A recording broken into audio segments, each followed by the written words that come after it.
heart that I appear before you today to deliver my fourth report as the Special Rapporteur on the occupied Palestinian territory. Following nearly 6 months of unrelenting Israeli assault on occupied Gaza, it is my solemn duty to report on the worst of what humanity is capable of and to present my finding, the anatomy of a genocide. History teaches us that genocide is a process, not a single act. It starts with the dehumanization of a group as other and the denial of that group's humanity, and ends with the destruction of the group in whole or in part. The dehumanization of Palestinians as a group is the hallmark of their history of ethnic cleansing, dispossession, and apartheid. In the words of Edward Said, Palestinians were made orphans of a homeland by the creation of the State of Israel and its continuous policies, intended to erase their presence from their land. Genocide is defined in international law as specific sets of acts committed with intent to destroy in whole or in part a national, ethnic, racial, or religious group as such. It is often referred to as the crime of crimes due to its complexity and because of the challenge of proving the specific intent as the Convention requires.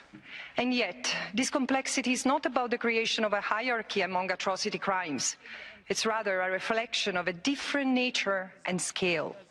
The heightened threshold for intent, namely to destroy a group as prescribed by Article 2 of the Genocide Convention, must be proven directly or inferred from facts which admit of no other reasonable inference. But when genocidal intent is so conspicuous, so ostentatious as it is in Gaza, we cannot avert our eyes. We must confront genocide. We must prevent it, and we must punish it. The catastrophic situation I investigated is known, as it has been broadcast to the world in real time by its victims. Astoundingly, rather than halting its momentum, a minority of powerful member states have provided military, economic, and political support for the atrocity, compounding the devastation it has wrought for the Palestinians.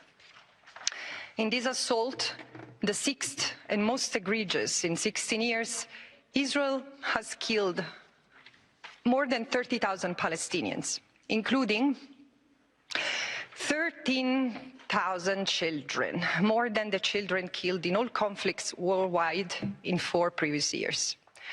Journalists, doctors, nurses, artists, academics, engineers, scientists, and their family members, a whole society has been targeted. A further 12,000 Palestinians are reported missing, most presumed dead. Some 71,000 are injured, most with life-changing wounds, made worse by the decimation of the healthcare system and overwhelming unsanitary conditions created in Gaza. In the first 2 weeks, Israel prevented all humanitarian aid from entering Gaza, and in the ensuing months, it has imposed extreme restrictions of water, food, electricity, and fuel. Israel has blocked the entry of medical supplies, including anesthetics, incubators, and even baby formula. Convoys have hardly reached northern Gaza. The deliberate policy has induced rapid and sustained severe food insecurity in the entire population, with those trapped in the north forced to eat animal feed and grass. The occupying power has also undermined UNRWA, the main lifeline to Palestinians in Gaza. Growing numbers of Palestinians are dying of starvation as we speak, and the hostages and their families have also not escaped these devastating circumstances. The collective scars of those who survive are certain to last generations. In the initial weeks of the assault, Israeli forces killed around 250 Palestinians daily through an apocalyptic arsenal of weaponry on one of the most densely populated places on earth. 25,000 tons of explosives, equivalent to 2 nuclear bombs, Unguided munitions and hundreds of 2,000-pound bunker busters were used to level entire neighborhoods. The ground offensive changed the pattern, but not the scale of destruction. In less than 6 months, Israel has destroyed Gaza, erasing or severely damaging almost all civilian infrastructure and agricultural land, most of homes, healthcare facilities, telecommunication infrastructure, every university, most educational facilities, municipal services, mosques and churches, and innumerable cultural heritage sites, which are integral to the social fabric of Palestine. Israeli soldiers have published footage boasting about their killing of families, mothers, children, the bombing of homes, mosques and schools. Self-incriminating videos show them sadistically mocking and humiliating their Palestinian victims, not only by violating their physical integrity and right to life, but also their dignity, their most intimate possessions and spaces that the soldiers have entered and looted, and by desecrating cemeteries and places of worship. When the ground offensive started, the number of daily casualties seemed to reduce, but in fact, the level of atrocities increased. Mass disappearance and arbitrary detentions, widespread and systematic torture and inhumane treatment add to the experience of endless death and loss. Desperate people had to search through rubble with their bare hands. Many have been unable to bury and grieve loved ones. These acts of genocide have been motivated by vehement anti-Palestinian discourse, which characterizes the entire Palestinian people in Gaza as enemies to be eradicated or forcibly removed. This rhetoric has been pervasive across all segments of Israeli society. That Israeli high-ranking officials with command authority routinely called on soldiers to annihilate the people of Gaza is compelling evidence of explicit and public incitement to commit genocide. Evidence further indicates that this genocidal incitement has been internalized and acted upon by soldiers on the ground. One of my key findings is that Israel's executive and military leadership and soldiers have intentionally distorted rules of international humanitarian law, distinction, proportionality and precaution in an attempt to legitimize genocidal violence against the Palestinian people by deliberately stretching the definitions of human shield, evacuation orders, warnings, safe zones, collateral damage and medical protection. Israel has used their protective function as humanitarian camouflage, with the effect of concealing patterns of conduct from which the only inference can reasonably be drawn is a state policy of genocidal violence against the Palestinians. Blurring the distinction between protected civilians or civilian infrastructure and combatants or legitimate military targets, Israel has effectively characterized the whole civilian population in Gaza as human shields or terrorist accomplices as a matter of legal policy. Those who managed to evacuate to areas that Israel defined as safe humanitarian zones have been met with further attacks, their deaths and injuries justified as collateral damage.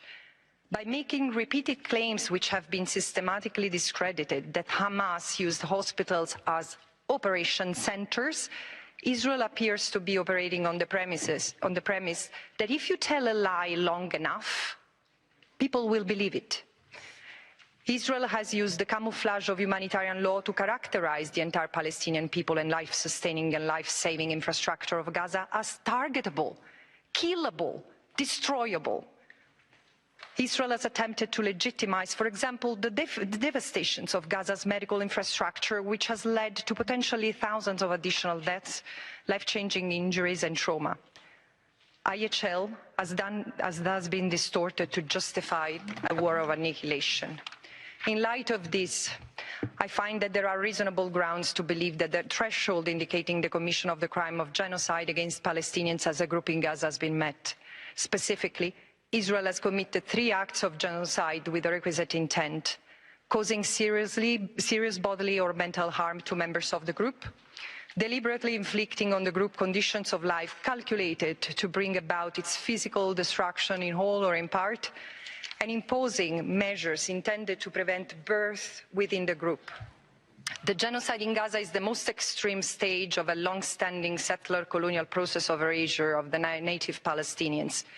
For over 76 years, this process has oppressed the Palestinians as a people in every way imaginable, crushing their inalienable right to self-determination demographically, economically, territorially, culturally, and politically. Israel has attempted to displace them, expropriate their land and other resources, and ultimately replace them.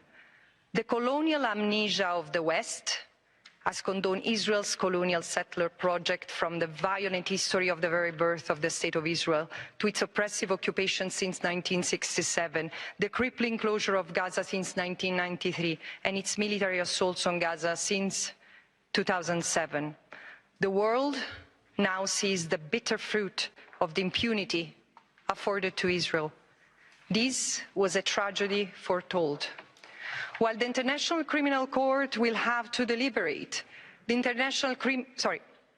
the International Court of Justice will have to deliberate, the International Criminal Court will have to investigate. It is my responsibility to remind you that the Genocide Convention includes a jus cogens norm and erga omnes obligation to prevent the commission of genocide, a reality the International Court of Justice recognized as plausible exactly 2 months ago. The time for states to act was then, and as they did not, the time is now. In this darkest hour, the international community cannot continue to ignore that it's Israel's project to rid Palestine of Palestinians in defiance of international law and the world's failure to call Israel to account that has led to genocide laid bare in Gaza. Denial of the reality and the continuation of Israel's impunity and exceptionalism is no longer viable, especially in light of yesterday's binding Security Council resolution. I implore member states to abide by their obligations, which start with imposing an arms embargo and sanctions on Israel, and so ensure that the future does not continue to repeat itself. Thank you.